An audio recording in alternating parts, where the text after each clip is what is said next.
welcome along to Iyengar Yoga with Janine and the Yoga Place North.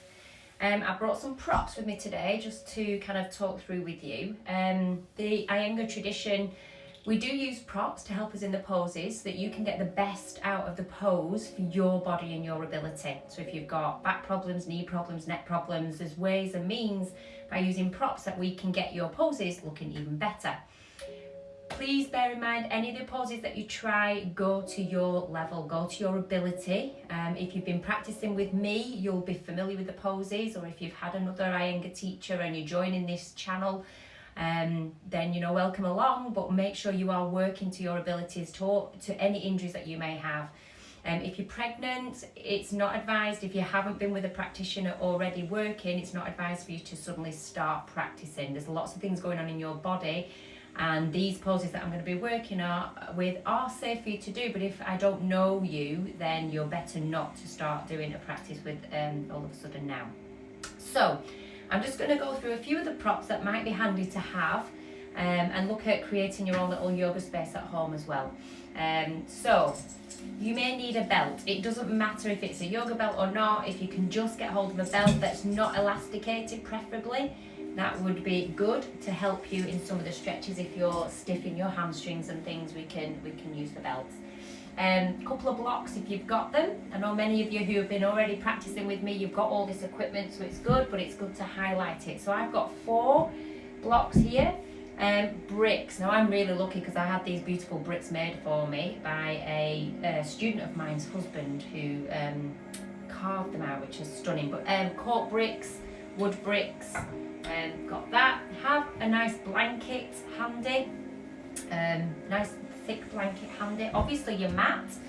If you have a bolster as well, because some of the restorative sessions that I will be doing, these bolsters are very handy to have. If you haven't got a bolster, then you could get some good decent cushions and maybe wrap a belt around it, and that's good for you to use as a bolster.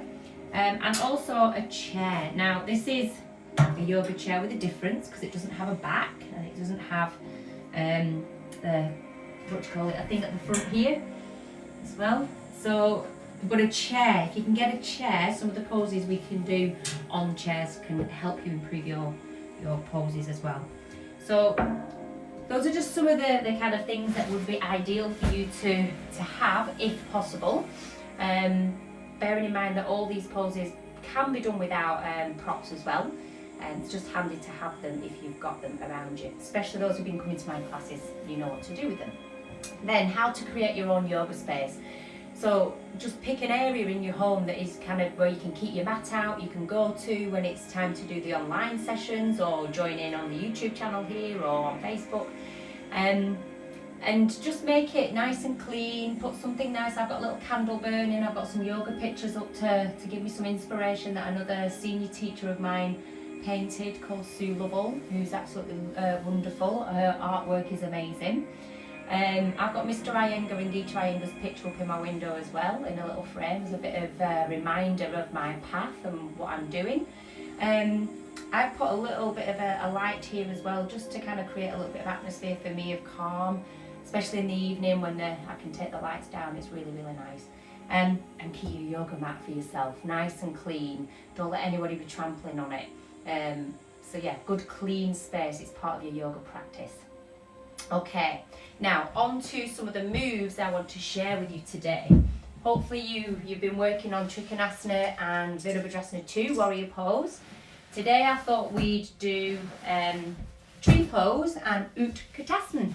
So don't forget, if you do want any poses going through, make sure you comment below, you've subscribed to the channels, you've clicked like, and then you can also add those in as we go along.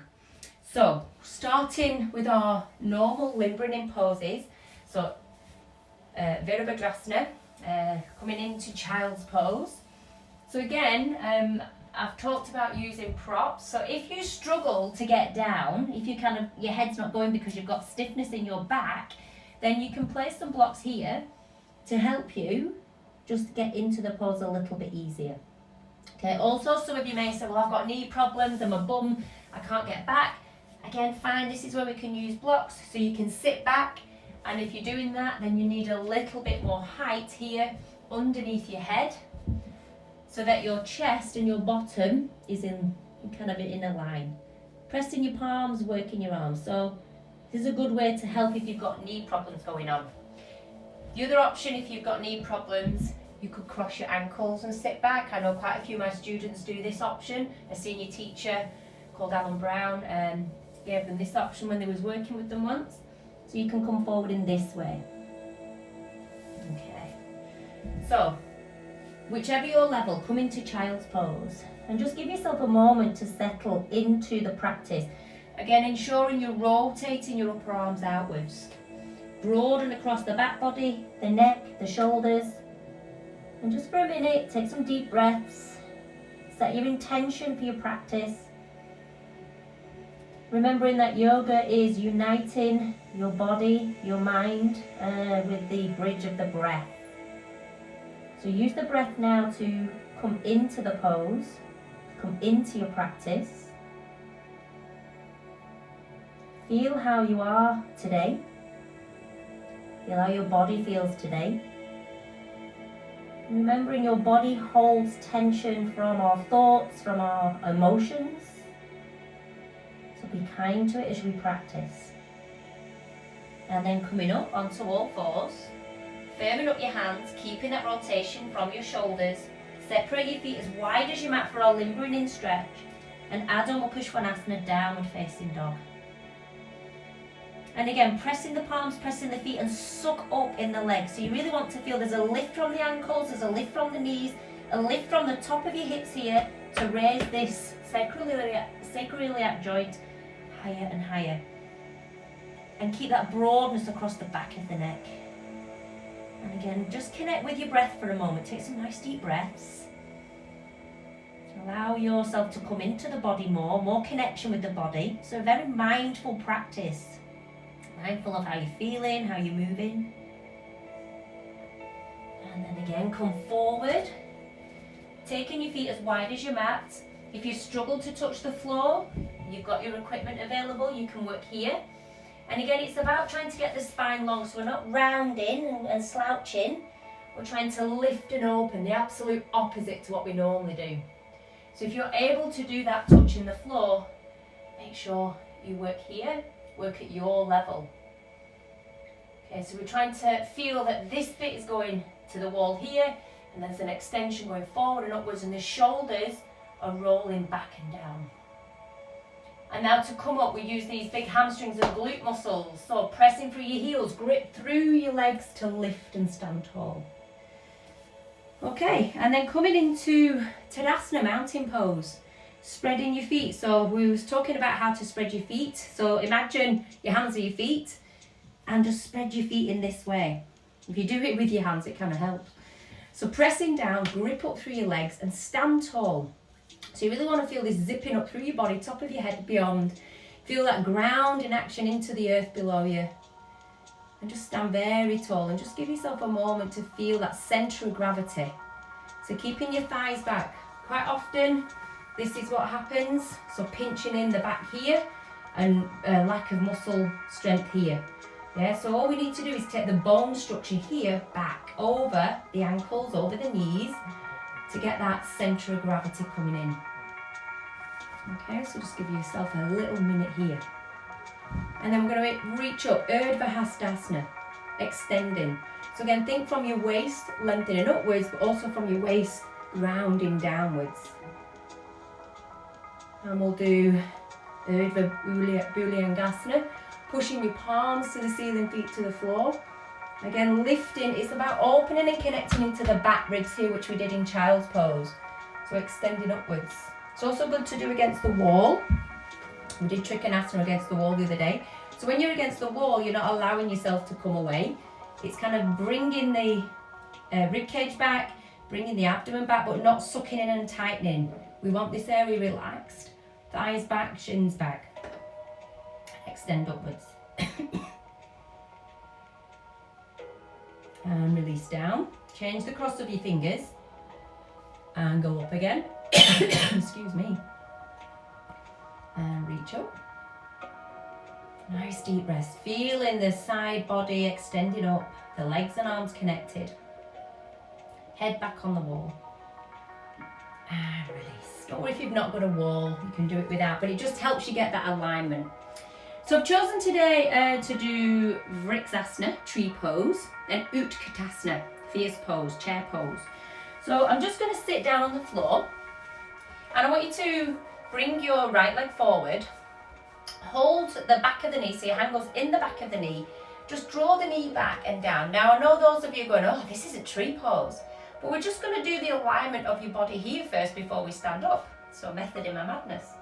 So this is your standing grounding leg that will be. So extend your foot and imagine there's a wall at the end of your foot. Lift up. Okay, now I want you to feel how your hips are level. Okay, you've not got this right hip doing this, yeah? So don't worry if your knee's not going down, that's not the point. That's a good point actually, because when you stand up, we're not going to just force that knee to go back without the hip being open.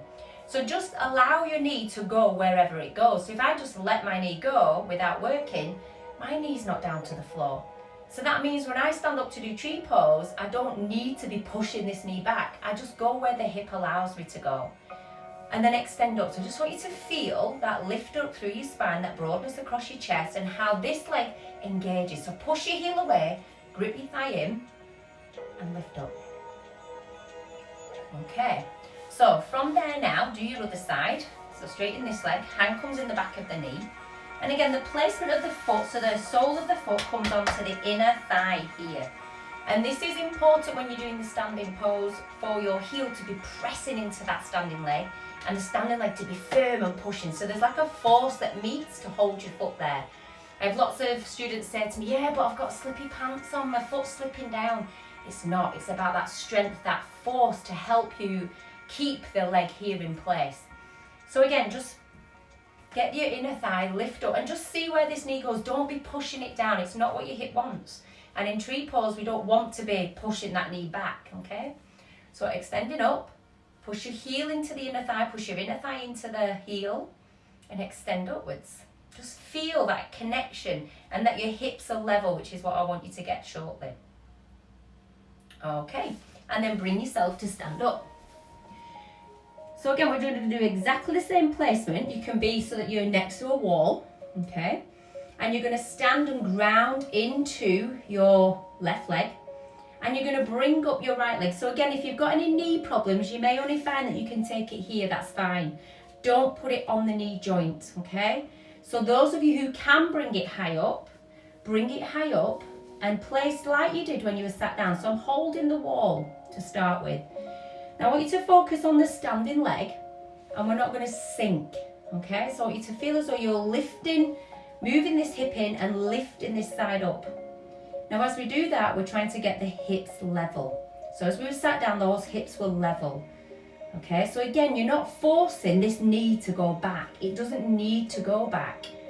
Keep your hips forward, ground into your feet, pull up in the legs, use the wall for balance just for now. Just get this kind of alignment.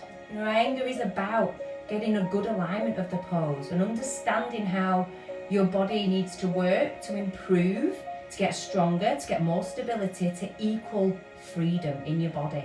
And then once we've got that in your body, that comes more in your mindset as well.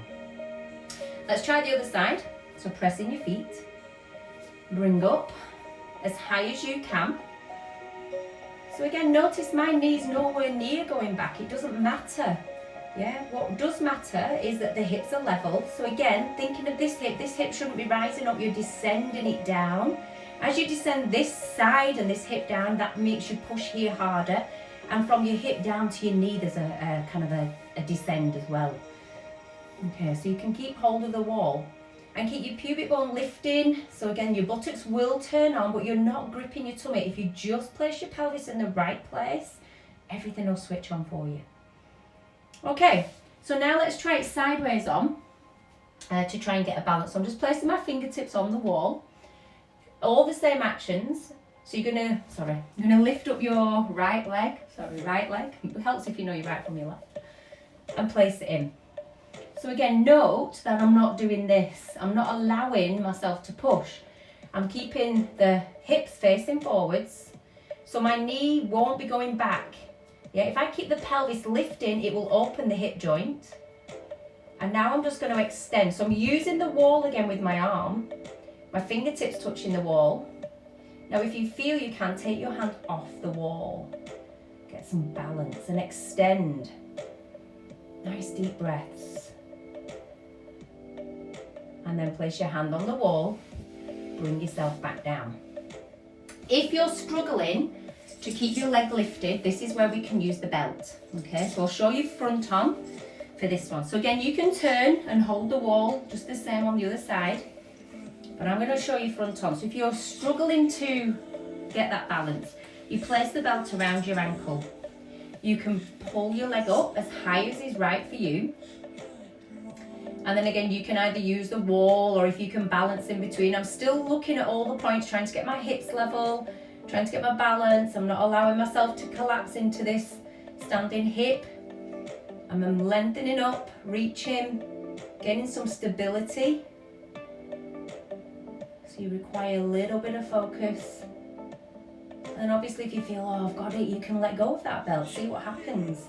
But don't worry if your leg slips down, it's just practice. Mine used to always slip down, but eventually I got it. So that's Vrkasans. So now we're going to work on Utkatasana, chair pose. So I'm going to just move my chair out of the way for a second to this side and use this wall here so you can see what I'm doing. My feet are together. I'm going to place my bum on the wall and then I'm going to just bend the knees. And the idea here is to keep the knees squeezing together, the thighs squeezing together, the ankles, the feet all together. Okay, so I'm just getting you used to bending. And now take your arms forwards. So my back isn't on the wall. I want you to come away from the wall a little bit. And now just try taking your arms up by your ears. Now this is really hard. For some of you, you'll want to do this with your back.